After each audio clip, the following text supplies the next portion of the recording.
We begin here tonight with North Carolina Governor Roy Cooper pledging support for President Biden's pardoning of federal marijuana charges. But the governor stopped short of promising statewide pardons like Biden urged. And while the president's move impacts thousands, it represents a small number compared to the amount of people convicted of the same crimes under state laws. And WCNC Charlotte's Shamaria Morrison spoke to North Carolina criminal reform advocates to learn how governors can go a step further.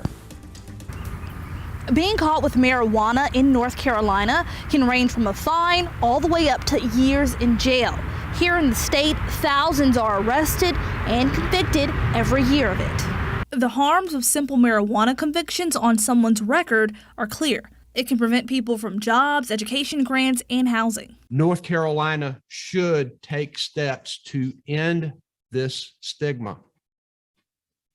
I've also asked our lawyers to examine North Carolina law regarding simple possession of marijuana convictions and pardons to determine if there is action we can and should take.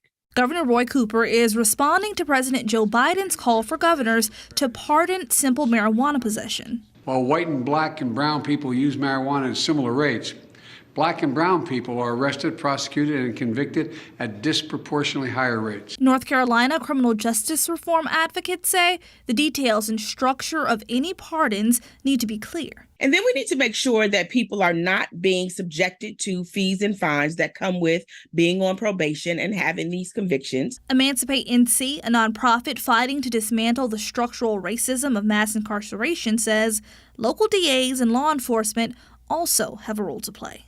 District attorneys in North Carolina have the power to determine what charges move forward and what charges do not. Local law enforcement, that means police and sheriff, have the discretion, an incredible amount of discretion, to simply not charge people and arrest people for low-level marijuana. A Charlotte-based lawyer says that this may be silently happening.